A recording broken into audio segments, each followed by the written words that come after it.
10/11/12 is a date that was coming along, and it seemed like it was so far off. And we waited, and all of a sudden it rushed up, and here it is. And this is the day. It's been special the last couple of days is meeting all of you people, not just hearing the names, seeing the faces that go with them.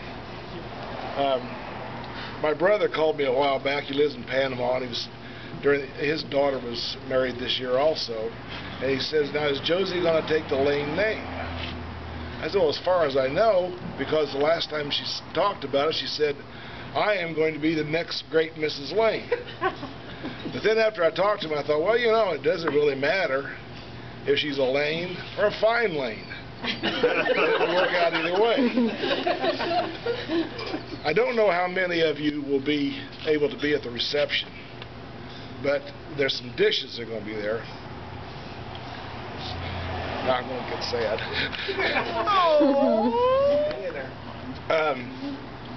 They will represent 108 years of marriage. My mom and dad's wedding present will be there as dishes. And Janice and I, we had 42 years on our plate so far, and theirs was 66. But I could have no greater wish for you two to be as happy as we have been.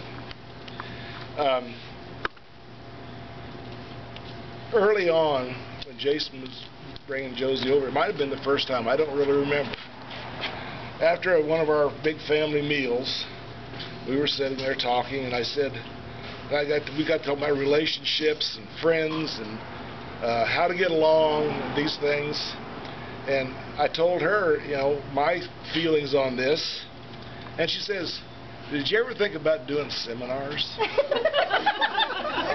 And I said, "No, not really.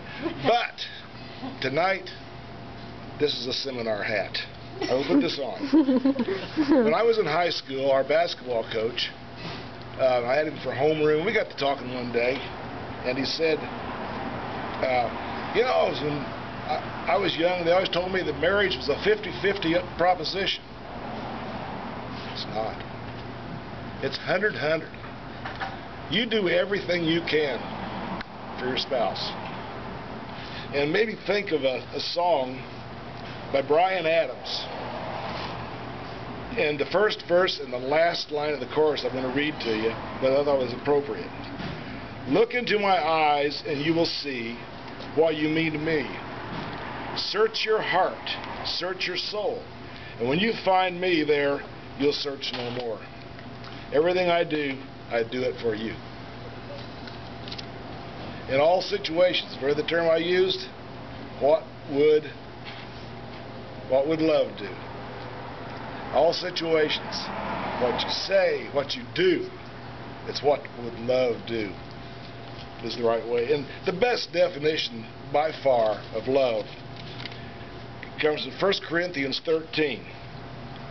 "Love is patient and kind. It is not jealous or boastful. Love is not arrogant or rude. Love does not insist on its own way. It is not irritable or resentful. Does not rejoice at wrong, but rejoices in right. Love bears all things, believes all things, hopes all things, endures all things. Faith, hope, and love, these three abide, but the greatest is love." And the result of all this, and Janice can attest to this, we've talked about this, it's just a little bit of heaven on earth at home.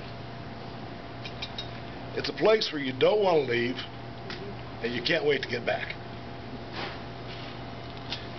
And what you find there is, you can find in Matthew 13:45, "The kingdom of heaven is like a merchant in search of fine pearls, who on finding one pearl of great value, sold all that he had to obtain that pearl."